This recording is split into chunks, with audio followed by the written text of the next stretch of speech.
beginning of the series, we've never really had a plan. We took our pre-release kits, smushed them together, and just kind of rolled with the punches. But in the last 2 weeks, we've really honed in on what it is we want to achieve. Cups and challenges are starting back up in places, and we really want to finish top of a cup. The competition is going to be high as it's the start of a season, but we've got some solid direction that we want to take the list. Last episode, we reached the limit of our current 60 and had a look at our options. For many of the directions that we've been looking at, there are thankfully a number of cards that could be helpful no matter which direction we go. And thankfully, there's one set that can deliver a couple of cards, and that's Shrouded Fables. Our ideal pools are obviously the amazing Fezandipiti EX and Night Stretcher, but there's the opportunity for a ton of cards that would be great at padding out our trade binder. So let's crack into this box, as well as a loose pack of Journey Together, hunting for our third Zacian EX, and see what we're pivoting into this week. It has been a while since I opened any Shrouded Fable, to be honest. I know there's a chance that we could get more Munkidoris and more of our Ghost line? What am I trying to say? Dusknoir line. But I don't think we'll be looking to add any more of those into our list as it stands. Sneasel, Furfuro, Dartrix, Absol, Iron Moth, Binding Mochi is good for poison, Zerosic, probably not going to use, Qfont, Ursaluna, and a card we traded for in case we needed it. But okay, cool. I guess Patronta EX is going in the trade binder. We got ourselves some potential trade bait. Not the one we were looking for. This is why I shouldn't trade proactively. He was trying to get ahead of things. Oh well. I've known for a couple of episodes now that poison was a potential option of ways to go. Got a little Duskull there. So I was starting to trade into things that I might need. But I guess that's the risk we take with doing the series like this. Nothing there. So just a reminder, we are looking for Fezandipiti and Night Stretcher primarily. I was hoping to get my hands on the 3 blister packs that come with the Petrarant promo, but I couldn't quite get any before this week. So if I decide I need to open more Shrouded Fable, I might try and buy some of those. Ooh, that's good. That's a fantastic, beautiful card that I know people love. That'll go great in the trade binder. Awesome. I may have lost my train of thought there, but that Houndoom, it's a good looking guy. Or gal, who knows. Genesect is useful. I think it's the... I forget, the Iron Valiant version maybe was running Genesect that I saw from Japan. Oh, Night Stretcher. That is delicious. Delicious? That's a weird way to describe the card, but we've done it now. Varoom, Slitherwing, Full Art Cassiopeia. I need to remind myself what this does. Search your deck for up to 2 cards and put them into your hand, then shuffle your deck. But only when it's the last card in hand. Trade, probably. That's for trade, but that's a cool looking card.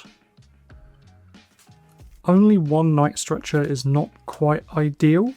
I am happy to be fleshing out our trade binder again though.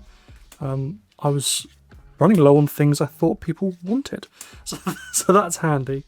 But another Night Stretcher, or if, honestly I just want a Fez. That's not it. I really want a Fez.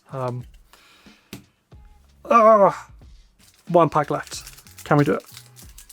Last pack of Shrouded Fables, and I'd be lying if I said I won't be disappointed if I don't get at least another Night Stretcher.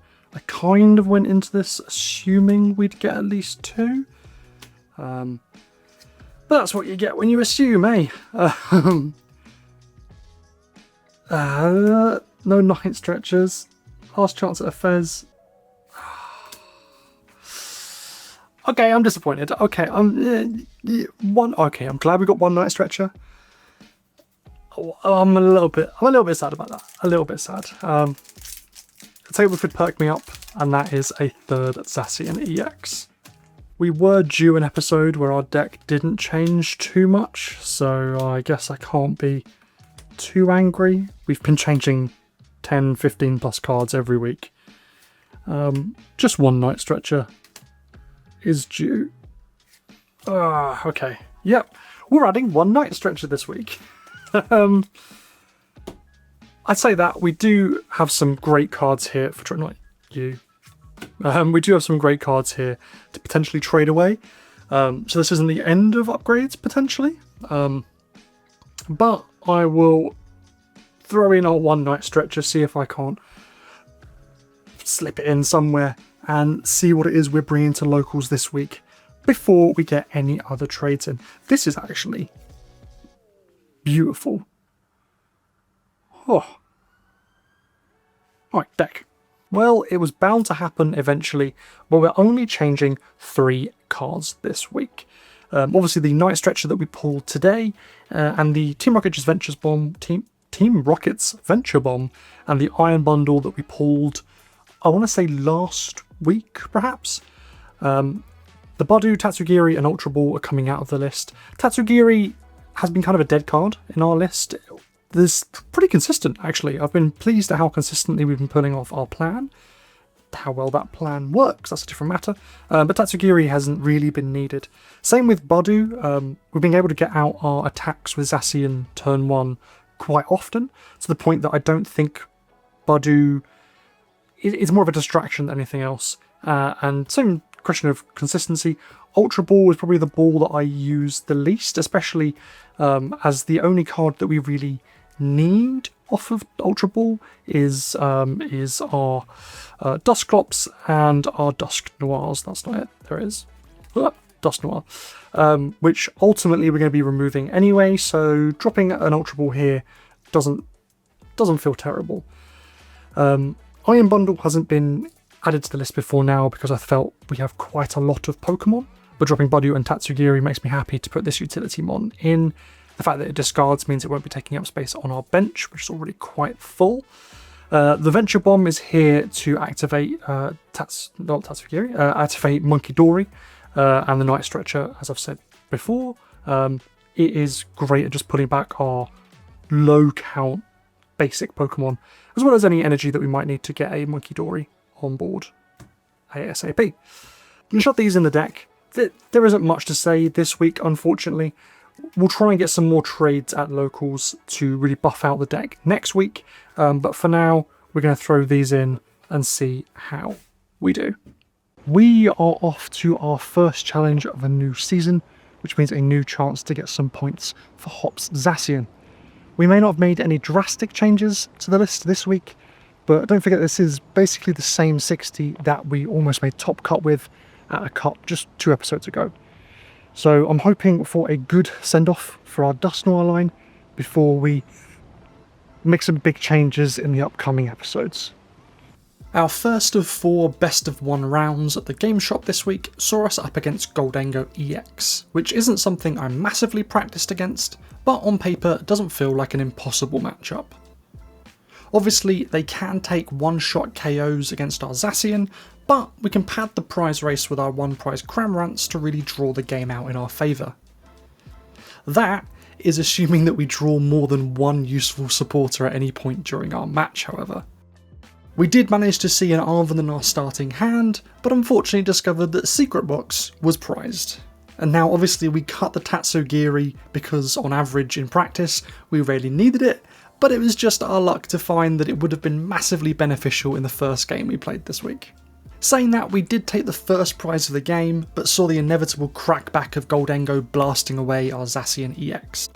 Our hand was rather dead at this point and we sought to slow the pace of game down with our new Iron Bundle, hoping that at least he would have to burn some resources getting Gholdengo EX back into the active. 2-0 in hand, however, meant that we didn't slow it down much at all, but we play with the hands that we are dealt.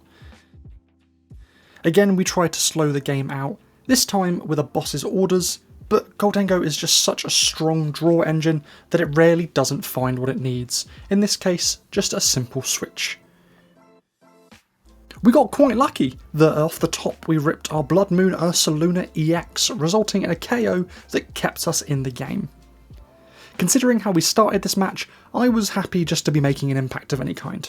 The support engine of Dusclops and Fezandipiti EX saw them recover from our KO quite easily, finding a new Goldengo, a supporter, and even a picnic basket, not allowing us to keep our simple snipe damage where we put it. We were given hope when our opponent passed without attacking, however, here is where I think we made a mistake. I decided to counter-catcher up a basic Pokémon and take the KO, with the mindset that they should be unable to take a KO in return, and we would have game on board with the Ursaluna. What I didn't take into account was the fact that in doing so, I activated Fez, allowing them to dig 3 cards deeper and search the energy that they needed.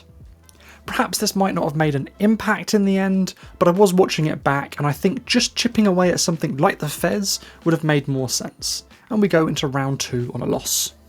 Round 2 we got paired against our friend Toby, who was rocking Gardevoir EX, and he had been down paired against us, having won his first round, which is not the most promising start to a round that we want. We got off to another slow start, failing to find a supporter of any kind, despite going second, and we were unable to even pull off an attack, leaving me really doubting the removal of Tatsugiri and even Budu in this particular matchup. But unable to do anything else, we tried to put ourselves in a position to do something should we draw a supporter next turn, which thankfully we did. However, having played out a lot of cards from hand last turn meant that Arven wasn't as impactful as I would have liked, with the secret box that wasn't prized this time, but kind of a dead card considering I didn't have enough cards in hand to activate it. Instead, we took the Puffin hoping to thin our deck further. So focused on getting an attack, we failed to recognise that in putting Duskull on the bench through Puffin, we'd set ourselves up nicely for a double monkey play. This led to a very nice 3-prize turn for Toby and pretty much ending our hopes for the match right there. We did continue to play out the game, getting a very underwhelming KO with Cramorant before losing Latias EX on the bench. I'm genuinely considering adding a Turo of my own after this week's games, as there's been a few circumstances where it would have been nice to have. Unable to do anything, we benched our entire hand and passed over to Toby, waiting for the axe to drop as we lose round 2. Having lost that game in rather swift fashion, we did manage to squeeze in a game of Retro that Toby had brought with him. I opted to pick up the Greninja list, as I'd seen and heard quite a lot about the Water Duplicates Frogadier and was excited to give it a shot, while Toby piloted the Volcanion deck. I was quite interested in trying something a little bit different to break up the rough start in my day I'd been having with Zacian, only to find myself bricking with an entirely new deck for the day. We just about managed to pull off a Water Duplicates before doing very little for the rest of the match. While it was nice to break up our Zacian losses with a loss of something a bit different, I can't say it did much for my confidence going into round 3 or 4. We did, however, take this loss as a chance to crack into this week's entry pack. I literally want one card from this set, I think, and that's just the bomb.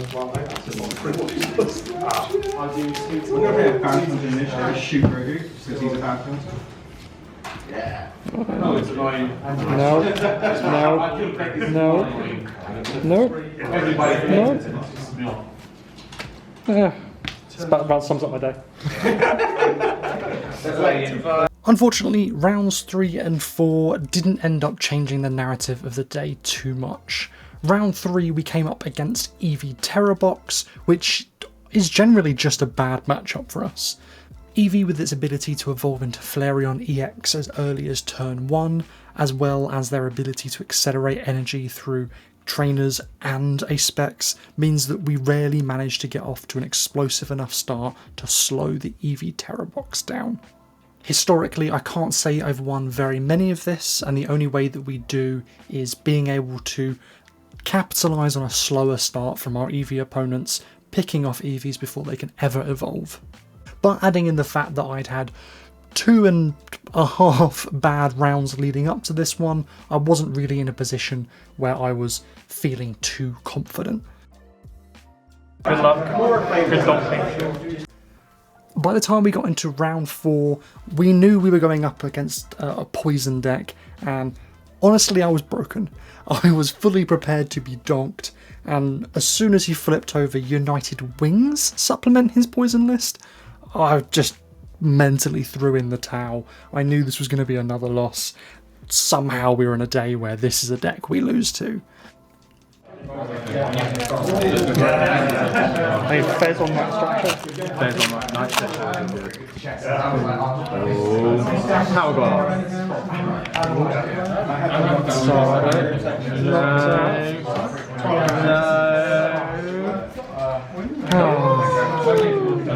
Horse isn't bad. Hello, darkness, my old friend. I've come to talk with you again.